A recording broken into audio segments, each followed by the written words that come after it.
안녕하세요. 결혼한 지 4년 차의 30대 여성이에요. 제가 원래 제 이야기를 잘하는 편이 아니다 보니 어떻게 시작해야 하나 싶은데 사실 오늘 친구랑 만나서 커피 한잔하며 수다 좀 떨려고 했는데 친구가 몸이 안 좋아 못 나오겠다고 하더라고요. 저는 이미 집에서 나왔는데 말이죠. 다시 들어가자니 모처럼 차려입고 나온 게 아깝기도 하고 그래서 집에서 조금 떨어진 곳에 있는 조용한 카페에 왔어요. 그리고 뭘 할까 고민하다 이렇게 익명의 힘을 빌려 얼마 전까지 어머님과 겪었던 갈등을 한번 적어볼까 해요.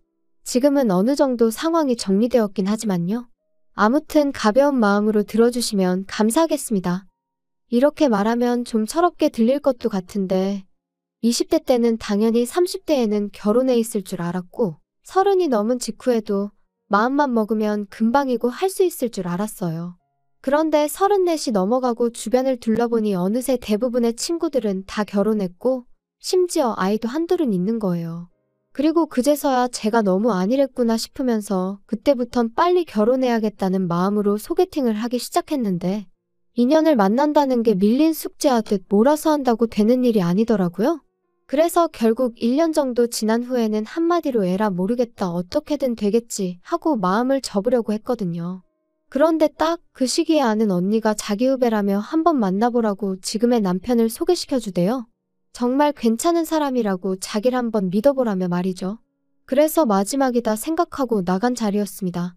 그리고 참 웃긴 게 그때는 이미 제가 결혼에 대해서는 열정이랄까 그런 게 어느 정도 식은 상황이었다 보니 첫 만남인데도 불구하고 긴장이 된다거나 그런 게 없더라고요.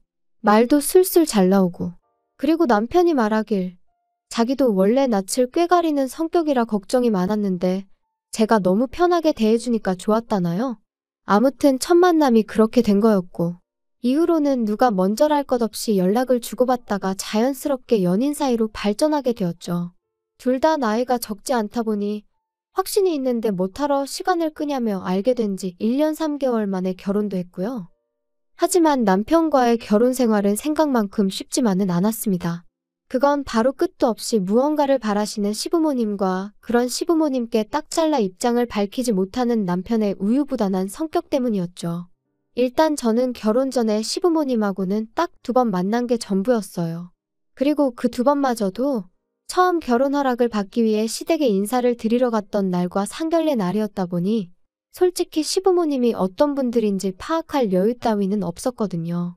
그런데 막상 식을 올리고 나니까 시부모님과 친정부모님은 왜 이렇게 다른 건지 사실 경제적인 부분이라던가 그런 것만 놓고 보자면 시댁이나 친정이나 큰 차이는 없었거든요. 그런데 예를 들어 식당에 간다고 하면 시부모님은 당연히 저희 부부가 산다고 생각하시는 반면 친정에서는 저희 자리 잡을 때까진 그래도 부모 그늘 아래 있다고 생각하라며 친정부모님이 먼저 내주시고 어디 장을 보러 가도 시부모님은 당연히 저희가 시부모님 몫까지 계산해줘야 한다고 생각하시는 반면 친정부모님은 그동안 먹고 싶었는데 비싸서 못 산 거 있음 지금 사라고 해주시고 솔직히 엄청 큰 단위의 돈이 오가는 건 아니었지만 그래도 그럴 때마다 얼마나 기분이 상하던지요. 하지만 이런 이유로 저와 어머님의 관계가 이렇게나 최악으로 치닫게 된 것은 아니에요. 결정적인 이유는 지난해 하나뿐인 제 동생이 이혼을 하게 되었는데 도대체 저와 어머님 그리고 제 동생의 이혼이 무슨 상관일까 싶으시죠? 저도 제 동생이 이혼 소식을 알려왔을 때만 하더라도 그 일이 저한테까지 여파가 있을 거라곤 상상도 못했는걸요. 일단 제 동생 이야기를 해보자면 제 동생은 저와 달리 결혼을 일찍 했어요. 혼전 임신 그런 건 아니었고 당시 4년째 만나던 제부 쪽 아버님 그러니까 사돈어른 건강이 안 좋아지면서 그쪽에서 하루빨리 식을 올렸으면 했거든요. 사실 어차피 결혼 이야기는 오가던 사이고 다만 때를 정하지 못하고 있던 커플이었기에 그게 큰 문제는 되지 않았고요. 아무튼 그렇게 둘이 결혼하고 1년 만에 아이를 갖고 또 10개월 후에는 건강한 아들을 낳았고 솔직히 저랑 달리 여동생은 한마디로 교과서 같은 인생을 살았어요. 그런데 지금으로부터 2년 전 당시 조카 나이가 7살이었는데 사고로 세상을 떠났습니다. 동생은 임신을 하면서 직장을 관뒀다가 조카가 5살이 넘어가자 다시 일자리를 알아보기 시작했어요. 나이도 있고 경력이 단절된 기간도 길다 보니 너무 불안하다면서 말이에요. 말이 나왔으니 말이지만 사실 자기 하는 일에 워낙 자부심도 있었고 좋아했던 동생이었기에 회사를 관둬야 될 것 같다고 했을 때는 제가 다 속상하더라니까요. 친정부모님 또한 나름대로 힘들게 뒷바라지한 딸이 결국 전업주부로 살게 된 걸 무척 안타까워하셨고요. 하지만 결국 보란듯이 동생은 재취업에 성공했어요. 그러니 저희 친정은 말 그대로 축제 분위기가 따로 없었답니다. 하지만 얼마 후 만났던 동생의 표정은 어쩐지 밝지만은 않더라고요. 그리고 나중에서야 말하길 사돈어른께서는 동생의 재취업을 무척이나 못마땅해 하셨다대요. 다시 직장에 들어가겠다 했을 때부터 결혼하고 아이를 낳고 했으면 이제 여자 김지영이 아니라 남자 박지훈의 아내이자 박준우의 엄마로만 살아야 한다면서 자꾸 내 인생이 어쩌고 그러면 안 된다고 그거 아주 못된 짓이라고 그러셨다나요? 상견례 때 배웠던 사돈어른의 이미지와는 너무나 상반되던 여동생의 말에 저도 저희 친정부모님도 크게 충격을 받았어요. 아무튼 그리고 이후로도 걸핏하면 그깟 몇 푼 벌어온다고 유세 떠느라 네 할 도리를 똑바로 못하면 가만 안 두겠다. 네 친정엄마한테 전화해서 너 데려가라 할 거다. 정말 별의별 소리를 다 하셨더라고요. 하지만 이후로 동생은 직장생활도 육아도 그런대로 잘 병행해 나가는 눈치였어요. 그런데 2년 전 그날 동생 말로는 갑자기 회사에서 지방에 있는 공장에 다녀오라고 하더랍니다. 진행 중인 프로젝트에 차질이 생겼네 어쩌네 하면서 직접 현장에 가서 사진을 찍어오랬다나요. 그리고 동생은 그걸 싫다 좋다 할 위치가 아니었기에 어쩔 수 없이 제부한테 전화해 잊지 말고 아들을 유치원에서 픽업하라고 했다는데 제부가 그만 그걸 깜빡했던 거죠. 그리고 그 사이에 혼자 집에 오던 조카가 버스에 치여 며칠 동안 병원에 입원해 있다가 세상을 떠났어요. 이 일로 양쪽 집안에서는 당연히 난리가 났습니다. 아니, 난리 정도가 아니라 말 그대로 초상집이 되어버렸죠. 그런데 어이없게도 이런 와중에 제부 쪽에서 동생 탓을 하기 바쁘더라고요. 애시당초 엄마라는 여자가 밖으로만 돌아다니 이런 일이 생길 수밖에 없었다며 어찌나 비난을 해대던지. 하지만 저희 쪽에서 보기엔 동생의 부탁을 깜빡한 제부가 더 잘못한 거 아닌가 싶었거든요. 그리고 막말로 조카는 제 동생 혼자 낳았냐고요. 그렇지만 동생이 그래도 자기 남편한테는 뭐라고 하지 말라고 그 사람은 자기한테 미안해하고 죽을 만큼 괴로워한다면서 감싸는데 아무튼 그때를 생각하면 지금도 가슴이 찢어지게 아프고 우라가 치밀고 그래요. 그리고 결국 그렇게 시달리던 동생이 제부한테 이혼하자 했어요. 같이 있으면 애가 더 생각나고 결국 당신도 미워지고 서로가 더 불행해지는 것 같다면서 제부한테 제발 놓아달라고 그랬다대요. 그리고 이혼만큼은 절대 못한다던 제부도 결국엔 동의했던 거지요. 그런데 여기서 제부가 생각지도 못한 얘기를 꺼냈습니다. 자기 엄마 때문에 많이 힘들었겠다며 가족이 살던 아파트를 제 동생 명의로 바꿔줬거든요. 참고로 동생은 조카가 죽고 나서 청소기 필터에도 조카 머리카락이 있다며 못 비우고 있을 정도로 조카의 흔적이 조금이라도 남아있을 법한 물건부터 시작해 조카가 쓰던 방까지 정말로 애착이 컸어요. 그래서 이혼하자 했을 때도 집을 처분할 수도 없고 어쩌면 좋으냐고 무척이나 걱정했었죠. 조카가 쓰던 방은 도저히 정리할 자신이 없다면서 말이에요. 그리고 다행히 그 마음을 제부는 알아줬던 거죠. 그런데 이 이야기를 들으신 어머님께선 말 그대로 막말을 쏟아내셨습니다. 그래도 네 동생은 참 재수도 좋다면서 남들 같으면 애 죽인 애미라고 손가락질 받았을 거라나요? 그리고는 그 남자 부모는 아파트명에 바꿔준 거 아는 거냐? 모르니 가만히 있지 알면 그냥 둘 리가 없다. 우리 집 같으면 어림없다. 뭘 잘했다고 재산까지 낼름 받아먹냐. 그리고 제 입장에선 당연히 이런 소리를 듣고만 있을 수는 없더라고요. 그래서 어머님한테 저희 친정일 가지고 이러쿵저러쿵 하지 마시라고 저도 한번 신우 얘기 가지고 막 떠들어 볼 거냐 그랬어요. 그리고 아파트를 받았다고 제 동생이 받은 상처가 아무는 거 아니다. 하지만 그나마 아파트 줄 형편이라도 되는 집이니 얼마나 다행인지 모르겠다고. 까놓고 말해서 신우는 지금 이혼당하기라도 하면 집은커녕 차나 한 대 받을 수 있겠냐고요. 사실 저희 친정이 조카 장례 치르고 동생 이혼으로 시끄러웠던 동안 시댁이라고 아무 일도 없던 게 아니었어요. 남편에게는 위로 4살 많은 누나, 그러니까 저에겐 신우가 있는데 신우가 씀씀이가 장난이 아니었거든요. 누가 보면 진짜 재벌집 딸인가 싶을 정도로 비싼 물건도 척척 사나르고 어머님한테 선물도 자주 해드리고 뭐 자기 돈 자기가 쓴다는데 누가 뭐라 하겠냐마는. 그런데 심해부가 서울로 올라오게 되면서 그동안 신우 씀씀이의 비밀도 만천하에 드러나게 되었습니다. 심해부가 다니던 전 직장은 지방에 있었고 그러다 보니 이런저런 문화적 복지라던가 혜택이 많은 건 아니었는데 딱 하나 정말 부러웠던 거, 그건 바로 사택이 있다는 거였어요. 사실 남편에게 듣기로 심해부나 신우나 결혼할 당시 모아둔 돈도 없었고 양쪽 집안에서 그렇다고 크게 도와줄 형편도 아니었다 보니 사택은 정말 큰 도움이 되는 상황이었다대요. 그런데 이제 두 사람 사이에 아이가 생기면서 신우는 무슨 생각이었는지 모르겠지만 심해부는 종종 애는 서울에서 키워야 된다 그런 소리를 하더라고요. 그리고 그 소리는 애가 커갈수록 더 자주 들려왔는데 그 집이 원래 엄마인 신우보다 아빠인 심해부가 더 자식 교육에 열을 올리는 편이었거든요.